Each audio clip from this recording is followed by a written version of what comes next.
My mom would be at all my sporting events. Let's say I was playing football. My mother would be on the sidelines, and let's say the action on the field went one way. My mother would run along with it. She's like, Mark, get on, get on. I'd be like, oh my gosh. I'd be on the field, we get in the huddle with the guys. They go, Mark, is that your mother? I go, no, I never saw her before in my life. No, but seriously, some of you guys can relate to that. My mom, she really empowered me to become special in sports. See, the greatest gift my mother ever gave me, she believed in me. I've overdosed on drugs on 3 occasions where I should have been dead, but I believe I was kept here for a reason.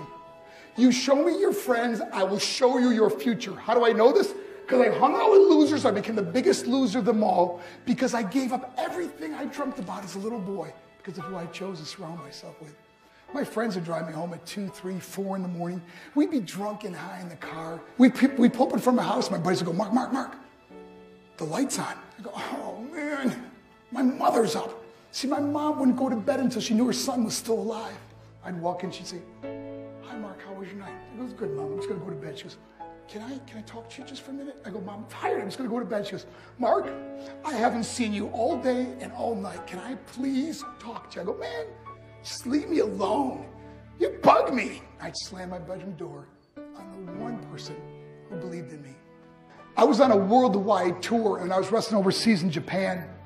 After my wrestling match, I went upstairs to my hotel and I fell asleep. There was a knock at my door at 3 o'clock in the morning. I got out of bed, I looked through the safety window of the hotel door, and I could see it was a Japanese promoter. So I opened the door and he said, Mark, you need to call home. There's been an emergency. So I got on the hotel room phone, I called back to the United States. I said, hey, what's going on? He said, Mark, I don't know how to tell you this. I go, just tell me what happened. All of a sudden they started crying. They go, Mark, I can't tell you. Just say it. He said, Mark, your mother died. I just threw the phone down. I ran out of my hotel room. I took the elevator to the lobby. When the doors opened up, I just ran out into the street. And I remember looking up and just saying, Mom, I am so sorry. I flew home for her funeral, and I was so nervous to walk up to her casket. So I just stood way in the back.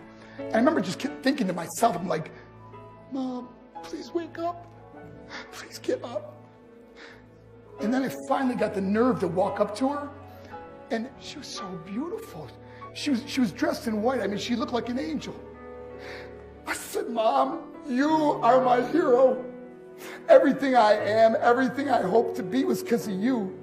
You loved me so much. You gave me a life. You worked 2 jobs. You're the only one that ever believed in me. How did I repay her? By getting drunk? By getting high? By getting stupid? By hanging out with losers? For what? All she ever wanted to do was talk to me. If you have a mother or a father, tell them how much you love them. See, my whole life was about being rich and famous. That's all I cared about. I had to win the race. I had to win the race at the expense of my marriage, my family, my friends. For what? To be all alone in this world? That's not how it's intended to be. Life is not about winning the race. Life is about finishing the race. And how many people we can all help finish this race.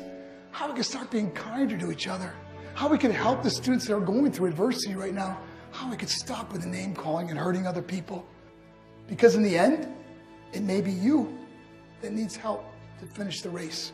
Because I learned what is truly important. And that is how precious this gift of life is. And how quickly it can be taken away. See, I no longer live in time. I live in moments. I'm not worried about tomorrow. See, it's not what's in your pocket that matters.